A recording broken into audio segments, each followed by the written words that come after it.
LG G6 6 months later, that's coming up right now. Let's go.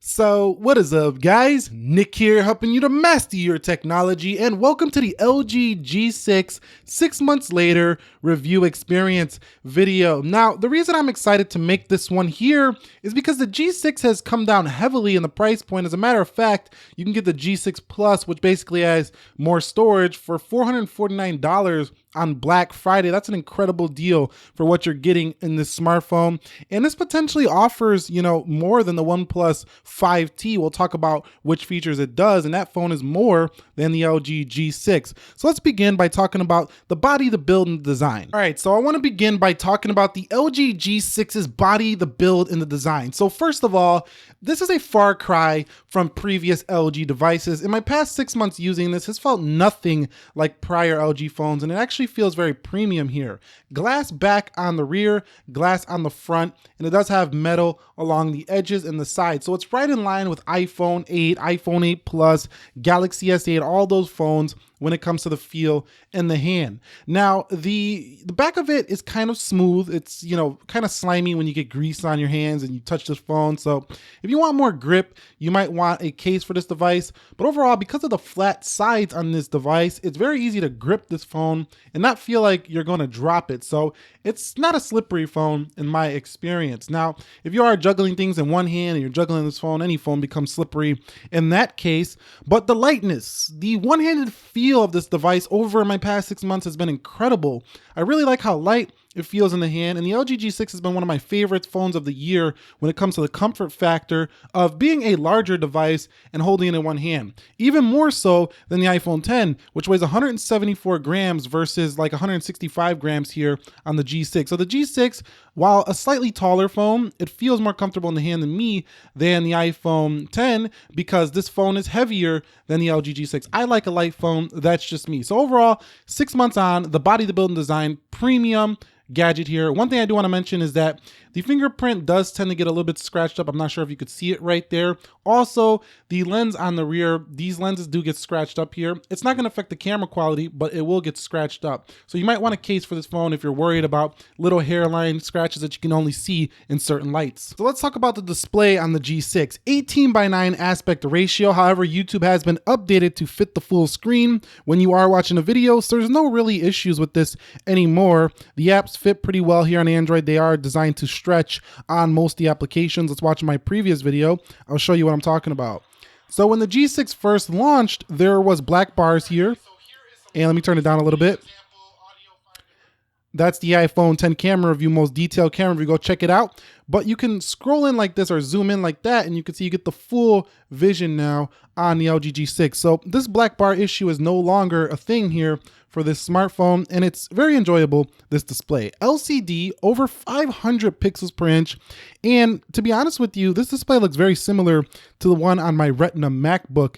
The way it's calibrated, the way it looks, like the whites, they look very similar to the MacBook Pro. LCD panel, just like a MacBook Pro. So that's the closest I can say this display looks like. It doesn't get the brightest outdoors, just like a MacBook Pro, but it definitely is a very sharp display. So if you love reading on your device, this is going to be one of the most comfortable reading devices I think you can buy, with a tall display, the light body, and the LCD, which is not too zingy on the colors and punchy, which is kind of distracting. You want to watch media more with an OLED panel.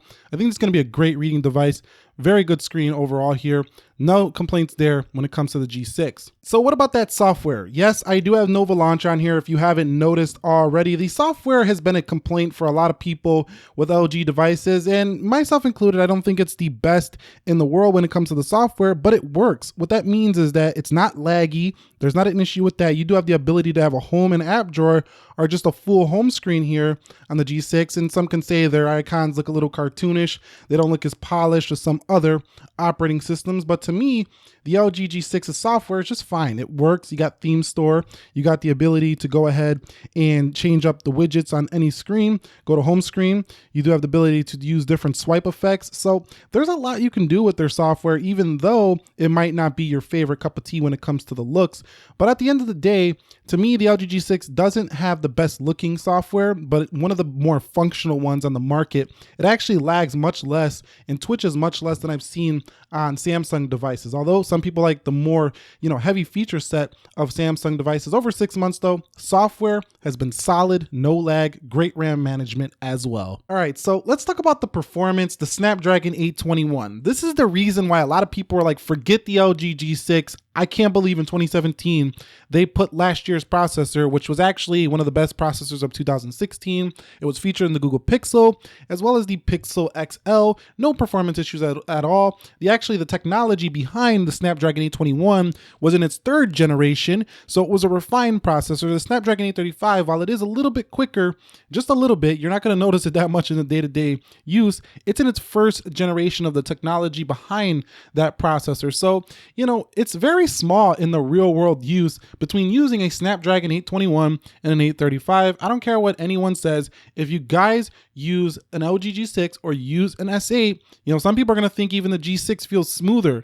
So this is a thing that I really think that, LG, got a lot of slack for, but it's not really a big deal, to be honest with you, considering all that you're getting around this phone and the total package. That's one of the downsides for a lot of people, but it's just really a spec, because day to day, the experience of using this phone, you will forget that you're using a Snapdragon 821. It's got 4 gigabytes of RAM in here, so RAM management is solid on this device. Now, for the most part of this review, I've been pretty, positively speaking about the LG G6, but I'm gonna give it its slack where it's due. This thing right here, 73% on the battery. The battery life overall is not fantastic for the G6. It's been one of my biggest letdowns of this smartphone, and one of the reasons why I don't use it every single day as a daily driver. It's just the battery life. It just doesn't cut it for me on the LG G6. Now, in this video, it's not going to go down that much because we're not doing nothing intensive, but using it, in everyday app to app, this phone is not an all-day phone in my experience. Most people will be needing a charger around 6 to 7 p.m. This reminds me a lot of like an iPhone 7's battery life, the smaller device of the iPhone series. If you know what those are like, this is very similar to that in the battery life. Also smaller, other smaller battery life phones. So with a 3300 milliamp hour cell on this guy, it's kind of like, really, why is this battery needs to be charged in the middle of the day? Now, if you're a light user, don't get me wrong, you're getting through the day easily with the G6. But I think the way most people use their phone pretty much all day long, off and on, you're gonna need some, juice to get you through the day. This does support wireless charging, but not fast wireless charging. And this does support fast charging with a brick. So that's an upside though to the battery life. But I do have to mention, didn't like it overall in my past 6 months. Okay, so one area I need to talk about is the audio. Here's another area that it wasn't that great. It's nice to see we have USB-C here though. Audio coming out that one speaker, loud enough, to do speakerphone calls, to hear the music a little bit, covering it up really easily though. So it's easy to cover. It doesn't sound super crisp. And also this is the US model, so you don't get the high quality DAC in the headphone jack if you do go with a carrier model. Now, if you do get the unlocked one from the other side of the world, you should get that DAC built in, or the G6 Plus, I believe, has it as well. Correct me if I'm wrong down below. Overall though, audio not the best on this device.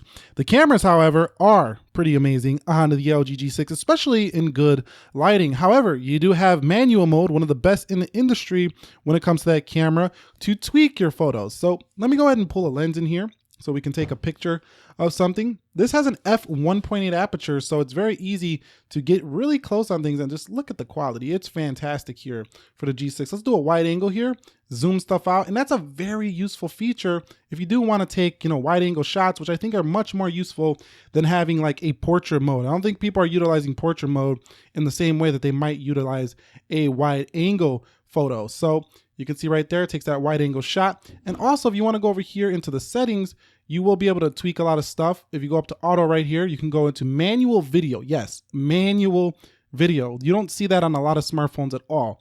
So the G6, while I think its lens and sensors don't quite beat the Galaxy S8 series, the Note 8, the iPhone 10, they're still really good. And if you do tweak the manual, you could get results that could potentially outdo some of those phones. So this is a camera for people who want to tweak their phone now, or their camera, software. Now let's talk about price before I wrap this experience up.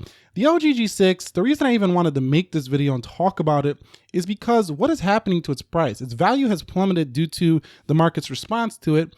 And what I mean by that is that not a lot of people were, super interested in this phone. So there's really no other way, to sell these phones than to reduce the price of the phone. And look how low you can cop these phones now: $310, $280, $349. And don't get me wrong, the LG G6, depending on personal preference, might not be better than the $1,000 iPhone 10, but there are a lot of similarities. You have a tall display here, just like an iPhone 10. You have a sharper resolution than an iPhone 10. I don't care that it's OLED. The pixel per inch is sharper on the LG G6. You have NFC on here. No NFC on here that you can use right away. I mean, you could use it with like Apple Pay, but you can't use it like to tap to, use headphones and stuff like that, or other gadgets. No notch on this phone. Who knows how you feel about the notch? What I'm trying to demonstrate here is that if you want a phone that feels up to date and gives you a lot for really low money, even lower than some of the, new OnePlus 5T, less than the Razer phone, less than the Google Pixel, this is a fantastic value to cop here late 2017.